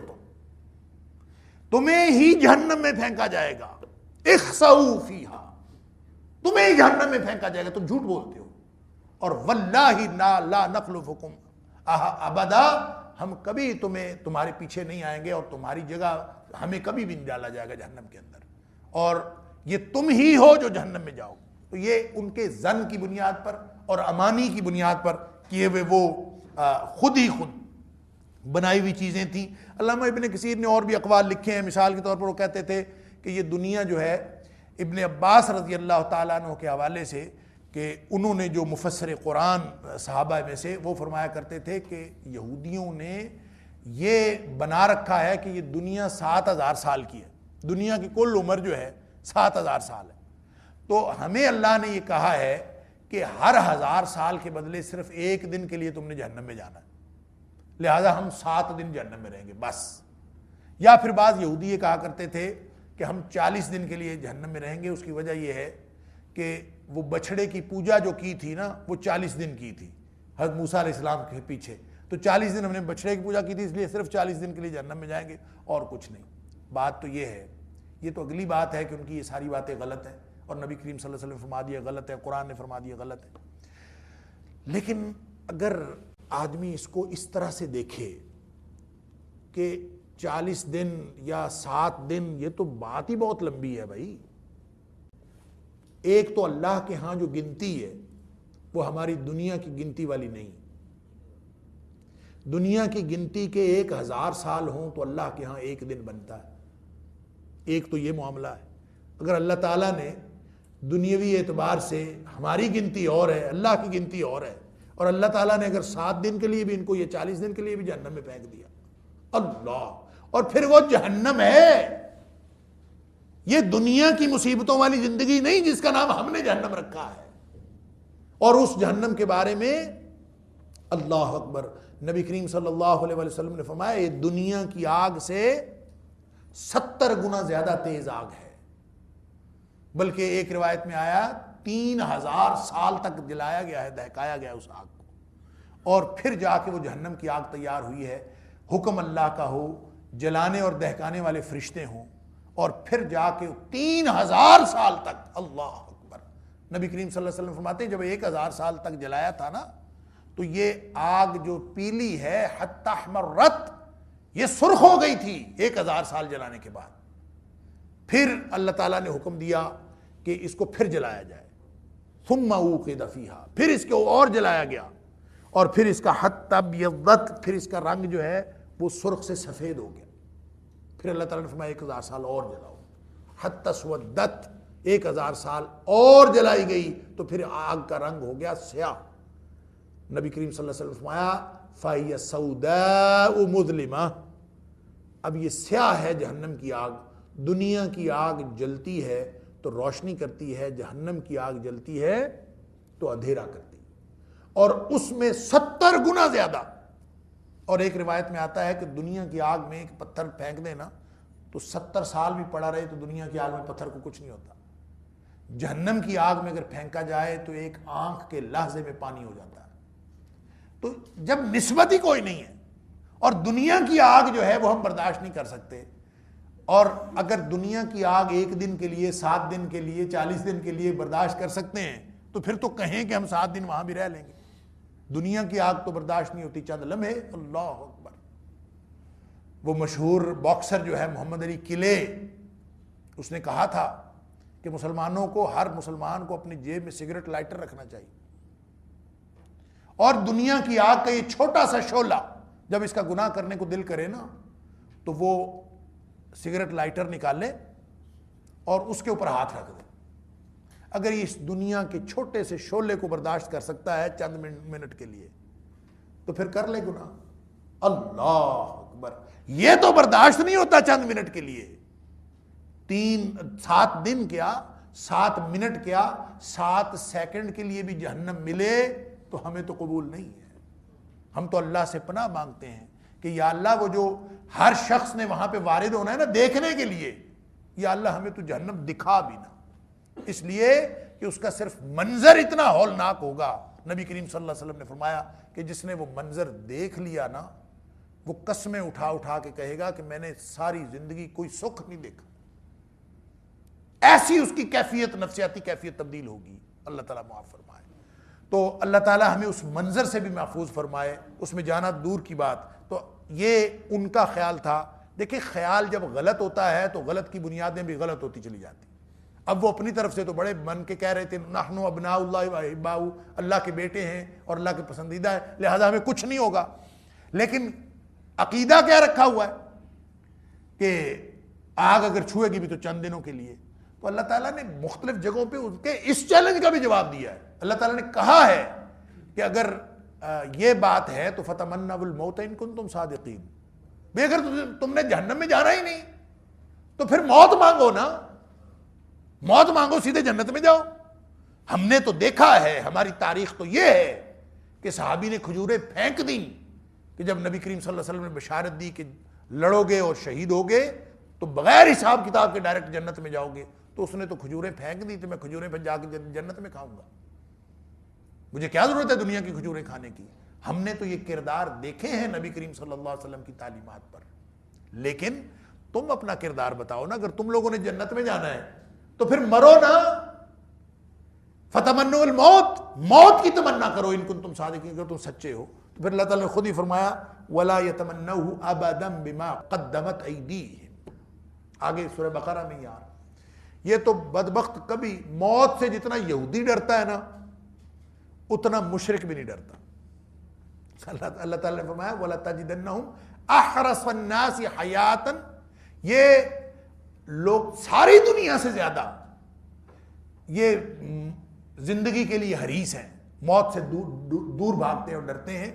وَمِنَ الَّذِينَ أَشْرَكُوا، تاکہ مشرکوں سے بھی زیادہ. مشرک بھی اتنا نہیں ڈرتے موت سے جتنا یہودی ڈرتا ہے، اور کہتے یہ ہیں کہ ہم جنتی ہیں اور ہم نے جہنم میں نہیں جانا. ان کا تو کردار کی، ان کے دعوے کی خامی اور دعوے کی خرابی ان کے کردار سے ظاہر ہے. اللہ تعالیٰ معاف فرمائے. تو یہ ایسے خام خواہ انہوں نے ایک بنایا ہوا ہے. اللہ تعالیٰ فرماتا ہے کہ تم نے کوئی اللہ سے وعدہ لیا ہوا ہے، کوئی سرٹیفکیٹ ہے تو دکھاؤ کہ اللہ تعالیٰ نے تمہیں جہنم میں نہیں پھینکنا. تو بعین ہی اگر ہم میں سے کسی کا یہ ہو خیال، یہ گمان، یہ امنیہ کسی کی ہو کہ میں نے تو بھائی جنت میں ہی جانا ہے، میں نے تو جہنم میں نہیں جانا، تو یہ ایمان کے منافی بات ہے. تو وہ بھی سرٹیفکیٹ دکھا دے. کیا اللہ نے کوئی سرٹیفکیٹ دیا؟ نبی کریم صلی اللہ علیہ وسلم فرماتے تھے اللہ جو اللہ کے بعد کائنات کی سب سے بزرگ ہستی ہے نبی کریم صلی اللہ علیہ وسلم، ابدیت کا نمونہ، وہ فرمایا کرتے تھے لا ادری ما یفعل بی ولا بکم. مجھے نہیں پتا میرے ساتھ کیا ہونے والا ہے اور تمہارے ساتھ کیا ہونے والا. لا ادری ما یفعل بی ولا بکم. نبی پاک صلی اللہ علیہ وسلم فرماتے ہیں مجھے نہیں معلوم کہ میرے ساتھ کیا ہونے والا ہے اور تمہارے ساتھ کیا ہونے والا ہے. نبی پاک صلی اللہ علیہ وسلم تو یہ فرمائیں، اور نبی پاک صلی اللہ علیہ وسلم کے ساتھ محبت کا دعویٰ کرنے والے یہ کہیں کہ ہم تو بخشے بخشائے ہیں اور ہم نے کوئی سرٹیفکیٹ لیا ہے. تو یہ ڈائریکٹ گویا اللہ کریم کا یہ جو سوال ہے یہ صرف ان کے لیے نہیں ہے یہودیوں کے لیے، یہ ہمارے لیے بھی ہے کہ بتاؤ کیا اللہ سے قل اتخذتم عند اللہ عہدا فلن یخلف اللہ عہدہ، کیا تم نے اللہ سے کوئی وعدہ لیا ہے کہ اللہ تعالیٰ اس وعدے کی خلاف ورزی نہیں کرے گا. ام تقولون علی اللہ ما لا تعلمون، یا پھر اصل حقیقت یہ ہے کہ تم اللہ پر بہتان باندھتے ہو، وہ باتیں کرتے ہو جس کی کوئی علمی حقیقت نہیں ہے. بلا، اب حقیقت بیان ہو رہی ہے، اصول اور کلیہ بیان کیا جا رہا ہے کہ یہ جنت اور جہنم اپنی خواہشوں پر نہیں ملتی. بلا، یہ ساری بات نہیں ہے، یہ غلط ہے. جتنی اس طرح کی خرافات بنائی ہوئی ہیں وہ یہودیوں نے بنائی ہوں یا مسلمانوں نے بنائی ہوں، جو بھی اس طرح کی باتیں ہیں اس کا کوئی تعلق اس قانون کے ساتھ نہیں ہے جو قانون اللہ کا ہے. اللہ کا قانون کیا ہے؟ من کسب سیئۃ، جس نے بھی کوئی برائی کی، سیئہ کا مطلب ہوتا ہے برائی، اللہ اکبر، یعنی کسی بھی قسم کی کوئی خرابی، کوئی برائی، کوئی خطا، کوئی گناہ کیا، وَأَحَاطَتْ بِهِ خَطِيئَتُهُ، اور اس کے خطاؤں نے اس کو گھیر لیا، وَأَحَاطَتْ، اور گھیر لیا، بِهِ، ساتھ اس کے، خَطِيئَتُهُ، اس کی خطاؤں نے، اس کے گناہوں نے، اللہ، فَأُولَٰئِكَ أَصْحَابُ النَّارِ، اللہ کا قانون یہ ہے کہ وہ جہنمی ہیں، چاہے وہ یہودیوں کی نسل سے ہوں، چاہے وہ عیسائیوں کی نسل سے ہوں، چاہے وہ بظاہر اپنے آپ کو مومن کہتے ہوں، وہ سارے کے سارے جہنمی ہیں، ہم فیہا خالدون، اور اس کے اندر ہمیشہ رہیں گے، جہنم کے اندر۔ اب دیکھیں یہ اس میں دو تین باتیں ہیں۔ ایک تو سیئہ کس چیز کو کہا جاتا ہے، اس سے مراد اکثر مفسرین نے لیا ہے کہ اس سے مراد شرک اور کفر ہے، کہ کوئی بھی شخص اگر کفر اور شرک میں مبتلا ہو اور پھر اس کا کفر اور شرک کی وجہ سے سارے اعمال پر اثر پڑ رہا ہو، وَأَحَاطَتْ بِهِ خَطِيئَتُهُ کا معنی یہ ہے کہ اس کی وہ خطائیں، اس کے وہ جو گناہ، جو بھی مثلا کفر تھا، یہ شرک تھا، اس نے اتنا گھیر لیا اس کو کہ اب وہ اس کے سارے اعمال متاثر ہو گئے، پوری زندگی متاثر ہوئی، اس کا پورا کردار جو ہے اس کے مطابق بن گیا۔ اگر ایسا ہے تو وہ جہنم میں جائے گا اور اس کے اندر ہمیشہ رہے گا۔ ایک تو ہمیشگی کا بھی نبی کریم صلی اللہ علیہ وسلم نے کچھ استثناء فرمایا ہے کہ کچھ لوگوں کو اللہ تعالیٰ جہنم سے نکال لے گا، یعنی ایک خاص مدت تک کچھ لوگ رہیں گے، اپنی اپنی خطاؤں کو بھگت کر کچھ لوگ جہنم سے نکال لیے جائیں گے۔ اللہ اکبر۔ تو بہت ساری احادیث کے اندر اس کا اشارہ ہے، تو اس کا مطلب ہے کہ جو شخص کفر اور شرک میں مبتلا ہے اور جس کے دل میں ایمان رائی کے دانے کے برابر نہیں ہے، وہ شخص جہنم میں ہمیشہ ہمیشہ رہے گا، وہ وہاں سے نہیں نکالا جائے۔ نبی پاک صلی اللہ علیہ وسلم کی شفاعت سے بھی بہت سارے لوگ نکلیں گے، حدیث کے اندر آتا ہے، لیکن جو لوگ قرآن کے مجرم ہیں ان کو نبی پاک صلی اللہ علیہ وسلم کی شفاعت فائدہ نہیں دے گی، یہ پہلے حدیث آ چکی، بخاری مسلم کی حدیث ہے۔ علی ھذا القیاس، اس کا مطلب ہے جو فیصلہ ہونا ہے نا وہ اپنے کردار پر ہونا ہے، اپنے گناہوں کی بنیاد پر ہونا ہے، اور گناہوں سے بچنا اور نیکیاں حاصل کرنا حقیقت میں اللہ تعالیٰ کی رحمت کا استحقاق حاصل کرنے کے لیے ہیں۔ نبی کریم صلی اللہ علیہ وسلم نے فرمایا کہ کوئی بھی شخص بخشا نہیں جائے گا سوائے اللہ کی رحمت کے، یعنی اللہ کی رحمت جس پر ہو جائے وہ بخشا جائے گا، علاوہ ازیں کسی شخص نے اپنے عمل سے نہیں بخشا جانا۔ پھر ہم عمل کیوں کرتے ہیں؟ عمل اس لیے کرتے ہیں کہ ہم اللہ کی رحمت کے مستحق ہو جائیں۔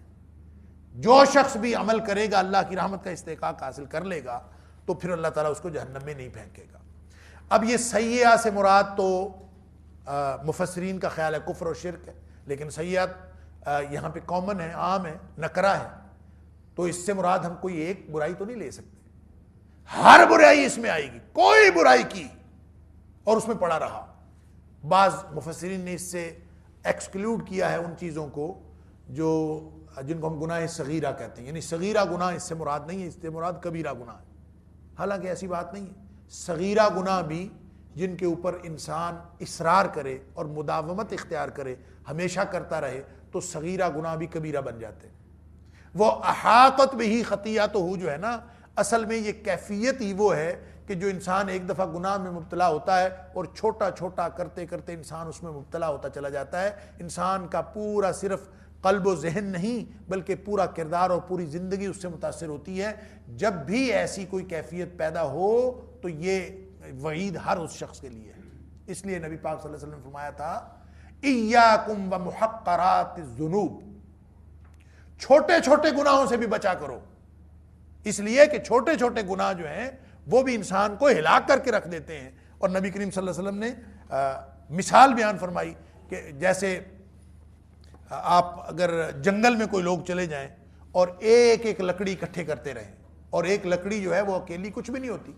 اور لا کے ایک ایک لکڑی رکھتے جائیں تو جیسے وہ ڈھیر لگ جاتا ہے نا، ایندھن بن جاتا ہے، ایک پورا ڈھیر لگ جاتا ہے۔ فرمایا یہ چھوٹے چھوٹے گناہ بھی ایک دن ایک ڈھیر بن جاتے ہیں، اور جب یہ ڈھیر بن جاتے ہیں تو تہلکہ، فرمایا کہ وہ جو صاحب ہے نا، فإن اللہ، جو اس کا کرنے والا ہے، متا یاخذ بہا صاحبہا تہلکہ، جب کوئی اس کو کرنے والا چھوٹا چھوٹا گناہ بھی کرتا رہتا ہے تو ایک دن اس کو وہ گناہ ہی ہلاک کر دیتا ہے، اس کو ہی برباد کر کے رکھ دیتا ہے۔ اسی طرح نبی کریم صلی اللہ علیہ وسلم نے حضرت عائشہ صدیقہ رضی اللہ تعالیٰ عنہا کو بھی فرمایا، اور یہ حدیث بھی ابن ماجہ وغیرہ میں ہے، یا عائشہ ایاکی و محقرات الذنوب، عائشہ تم نے بھی ہمیشہ چھوٹے چھوٹے گناہوں سے بھی بچنا ہے۔ وہی بات ایاکم و محقرات الذنوب۔ امام بخاری نے اپنی کتاب کے اندر، اپنی صحیح بخاری کے اندر ایک باب باندھا محقرات الذنوب کے عنوان سے، لیکن اس میں ایک صرف، اس میں کوئی حدیث نہیں لائے، اس میں صرف ایک قول ہے حضرت انس رضی اللہ تعالیٰ عنہ، اور اس میں یہ کہا گیا ہے، حضرت انس رضی اللہ تعالیٰ عنہ فرماتے ہیں کہ تم جن گناہوں کو بالکل معمولی سمجھتے ہو نا، ادق من الشعر، تم اس کو بال سے بھی زیادہ باریک سمجھتے ہو، اور یہ فرما رہے ہیں حضرت انس رضی اللہ تعالیٰ عنہ تابعین کو۔ وہ کہتے ہیں کہ تم جن گناہوں کو چھوٹا سمجھ کر رہے ہو نا، ہم نبی کریم صلی اللہ علیہ وسلم کے دور میں ان گناہوں کو موبقات میں شمار کرتے تھے کہ یہ ہلاک کر دینے والے گناہ، لہذا کوئی گناہ چھوٹا نہیں ہے جن کو ہم چھوٹے چھوٹے گناہ سمجھ کے کرتے جا رہے ہوتے ہیں۔ تو نبی کریم صلی اللہ علیہ وسلم کا فرمان ہے کہ اس سے بچ جاؤ، ایاکم و محقرات الذنوب، اور یا عائشہ تا ایاک و محقرات الذنوب، چھوٹے چھوٹے گناہوں سے بھی بچو، فإن لها من اللہ طالبا، قیامت کے دن اللہ کی طرف سے ان کے بارے میں پوچھا جائے گا۔ یعنی ایسا نہیں ہے کہ چھوٹے چھوٹے گناہ ویسے ہی معاف ہو گئے، ہاں البتہ اللہ کا کرم یہ ہے کہ اللہ تعالیٰ نے ایک قانون، ایک سسٹم، ایک آٹومیٹک سسٹم بنایا، اور وہ آٹومیٹک سسٹم یہ ہے کہ ان الحسنات یذہبن السیئات، جو شخص گناہ کرنے کے بعد نیکی کرے نا تو چھوٹے چھوٹے گناہ بغیر توبہ کے ویسے ہی معاف ہوتے رہتے۔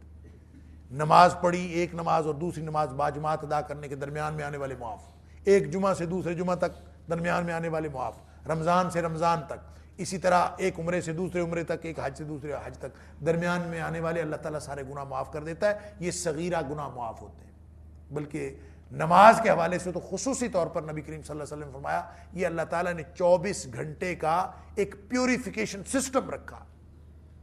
یس فرمایا تحترقون تحترقون، تمہارے کرتوت تو یہ ہیں، تمہارے اعمال تو یہ ہیں کہ تم تو ہر وقت گناہوں میں رہتے ہو، جلتے رہتے ہو اپنے گناہوں کی بھٹی میں، تحترقون تحترقون۔ لیکن فرمایا ایک یہ اللہ کا کرم ہے کہ ایک دم نماز کا وقت آ جاتا ہے، حتی اذا صلیتم الفجر، حتی اذا صلیتم الصبح، ایک روایت میں آتا ہے، ایک میں فجر، جب فجر کی نماز پڑھی، غسلتھا، جتنے گناہ کیے تھے سب کو دھو ڈالتی، ثم تحترقون تحترقون، پھر تم گناہ کیے جاتے ہو، گناہ کیے جاتے ہو، اور فرمایا حتی اذا صلیتم الظہر، پھر اللہ کا کرم ہے آگے ظہر کی نماز آ جاتی ہے، غسلتھا، وہ اس کو دھو ڈالتی ہے۔ اسی طرح نبی پاک صلی اللہ علیہ وسلم نے ہر ایک کو بار بار فرمایا ثم تحترقون ثم تحترقون، حتی اذا صلیتم العصر، پھر ثم تحترقون تحترقون، حتی اذا صلیتم المغرب، پھر ثم تحترقون تحترقون، حتی اذا صلیتم العشاء۔ اب عشاء کی نماز پڑھنے کے بعد کیا کرنا ہے؟ اس کے بعد نہیں فرمایا ثم تحترقون تحترقون، فرمایا ثم تنامون، پھر تم سو جاتے ہو، فلا یکتب علیکم حتی استیقظوا، کہ اس وقت تک پھر کچھ بھی نہیں لکھا جاتا جب تک کہ لوگ سو کے اٹھ نہیں جاتے، وہ دوران نیند کوئی چیز نہیں لکھی جاتی۔ اس کا مطلب ہے جو نہیں سوتا نا، ثم تنامون نہیں کرتا، رات کو نہیں سوتا، تو پھر کیا ہوتا ہے؟ ثم تحترقون تحترقون، تو پھر سونے سے پہلے اور تو کوئی نماز نہیں ہے، تو اگر نماز پڑھے بغیر سو گیا تو وہ تحترقون تحترقون ہوا ہے نا، وہ ساتھ ہی لے کے سوئے گا۔ اس لیے نبی کریم صلی اللہ علیہ وسلم نے فرمایا کہ عشاء کی نماز کے بعد زیادہ جاگا نہ کرو، باتیں نہ کیا کرو، بلکہ سو جایا کرو۔ آپ نے باتیں کرنے سے بھی منع فرمایا، عشاء کی نماز کے بعد فوراً سو جائے، اس لیے سو جایا کرو کہ اب تحترقون تحترقون نہ ہو۔ یہ اللہ تعالیٰ نے ایک آٹومیٹک سسٹم رکھا ہے، لیکن سیئات سے مراد ہر برائی ہے جو انسان اپنی زندگی میں شامل کرے۔ نبی پاک صلی اللہ علیہ وسلم نے فرمایا اس کے الٹ، آپ نے فرمایا خیر الاعمال یا افضل الاعمال ادومھا وان قل، چاہے نیکی چھوٹی ہو چاہے تھوڑی ہو، لیکن جو زندگی میں داخل ہو جائے نا وہ اصل عمل ہے۔ احاطت بھی خطیئتہ نہ ہو، بلکہ اس کی جگہ پہ اللہ تعالیٰ وہ جو زندگی انسان صالح اعمال سے بھری ہوئی ہو، اگر یہ کردار ہوگا تو جنت میں جائے گا، اور اگر یہ کردار ہوگا تو وہ جہنم میں ہے۔ وہ برائیاں چھوٹی ہوں یا زیادہ ہوں، ایک ایک کر کے ساری بڑی ہو جاتی ہیں، ہر برائی کو چھوڑنا ضروری ہے۔ دادا حافظ محمد رحمۃ اللہ علیہ کا ایک شعر ہے کہ ہر برائیوں کر ہن توبہ، اللہ بخشن ہارا، توبہ کی معمول نہ مارے، ہو جاسی چھٹکارا۔ اگر یہ آج ہر برائی سے توبہ نہیں کی جاتی نا، کوئی ایک برائی بھی آدمی ساتھ لے کے چلتا ہے، چلے کوئی بات نہیں، تو یہ ایک دن یہ بھی بڑی بن جاتی ہے اور وہ یہ کیفیت اختیار کر جائے گی جو جہنم کو لے جانے والی ہے۔ اللہ تعالیٰ مجھے اور آپ کو اس طرح کی زندگی گزارنے کی توفیق عطا فرمائے جس کا قرآن ہم سے مطالبہ کرتا ہے۔ اللہ تعالیٰ سمجھ بھی عطا فرمائے، عمل کی قوت اور توفیق بھی عطا فرمائے، اور زندگی ایسی گزارنے کی توفیق عطا فرمائے جو اللہ کو پسند ہے، تاکہ ہم دنیا میں بھی ہر قسم کی رسوائی سے بچ جائیں اور آخرت میں بھی ہر قسم کی رسوائی سے بچ جائیں۔ وآخر دعوانا الحمدللہ رب العالمین۔